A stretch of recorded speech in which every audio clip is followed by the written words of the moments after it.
নমস্কার, আমার নাম বিশ্বজিৎ লোধ। আমার গল ব্লাডার অপারেশনের জন্য আমি পার্ক স্ট্রিটে এক নার্সিংহোমে ভর্তি হয়েছিলাম। তারপরে ভর্তি হওয়ার পরে সেখানে আমি অপারেশন করেছিল মাইক্রো, করার পরেও তারপরে আমি সাকসেস হইনি। এই 10-12 দিন পরে আবার ওনার কাছে গেছিলাম।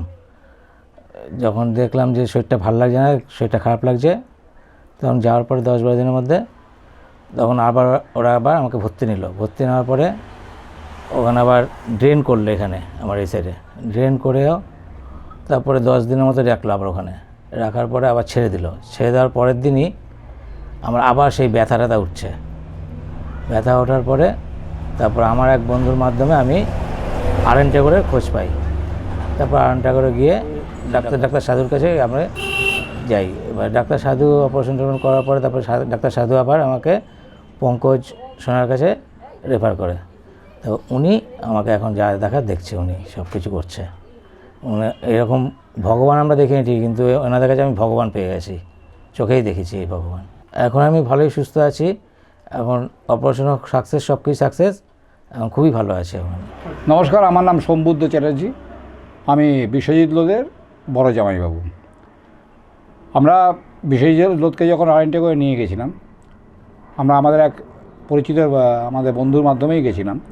আর সেখানে জানতাম না যে আর এন ট্যাগোর মানে এত ভালো ডাক্তার যে আর এন ট্যাগোরে আছে। আমাদের আগে সত্যিই আমাদের ধারণা ছিল না। তো ওখানে গিয়ে ডক্টর সাগর সাধু, ডক্টর পঙ্কজ সোনারের সঙ্গে আমাদের যোগাযোগ হয় এবং সত্যি ভগবানের মতো ওনারা আমাদের পাশে দাঁড়ান এবং আমার শালাকে আজকে বাঁচিয়ে রাখার মূল কারিগরই ওনারা। আরও মেডিকেল বোর্ডের ডাক্তার ছিল, সবার নাম আমার এখন স্মরণে নেই, এর দুজনের নামটাই আমার স্মরণে আছে। ওকে যে ফার্স্ট অপারেশনটা করেছিল সাগর সাধু, ডক্টর সোনারের আন্ডারে আরও মেডিকেল টিমের লোকরা ছিলেন, তখন ওর ব্লাড ক্লটটাকে ভেতরে একটা ব্লিডিং হতে হতে একটা ব্লাড ক্লট হয়ে যায়, সেটাকে ক্লিয়ার করার জন্যে ওকে ফার্স্ট অপারেশন করলো।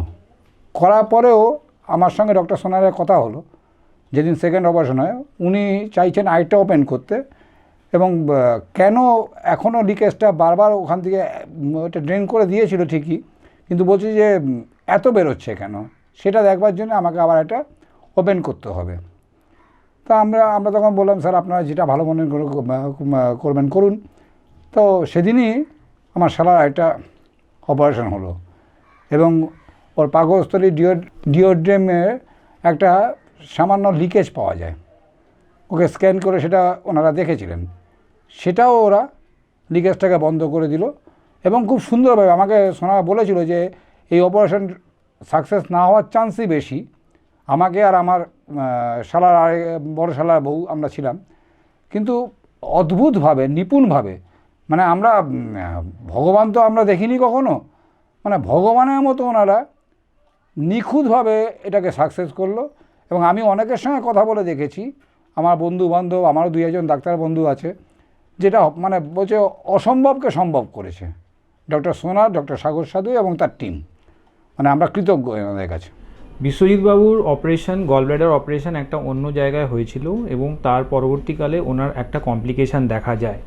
যখন ইনি আমাদের কাছে আসেন তখন ওনার পেটে একটা বিরাট বড় রকমের রক্তের জমাট ছিল এবং আমরা সিটি স্ক্যান করে দেখতে পাই যে ওনার একটা অ্যানিউরিজম তৈরি হয়েছে। সিস্টিক আর্টারি অ্যানিউরিজম একটা কমপ্লিকেশান যেটা গলব্লাডার অপারেশনের পর হতে পারে, খুবই বিরল কমপ্লিকেশান। তারপর আমরা ইমিডিয়েটলি ওনার একটা অ্যানজিও করে সেখানে কয়েলিং করি এবং তারপর দেখা যায় যে ওনার পেটের মধ্যে যে রক্ত জমাট ছিল তার জন্য ওনার ইনফেকশন হতে থাকে। কিছুদিন পর ওনার একটা অস্ত্রোপচারের দরকার পড়ে। অপারেশনের সময় আমরা এটাও পাই যে ওনার খাদ্যনালীতে ডিওডেনামে একটা জায়গায় একটা ফুটো হয়ে গিয়েছিল প্রথম অপারেশনের জন্য, সেটাও রিপেয়ার করা হয় এবং অপারেশনের পরে উনি খুব তাড়াতাড়ি সুস্থ হয়ে যান। এখন উনি স্বাভাবিক জীবনযাপন করছেন।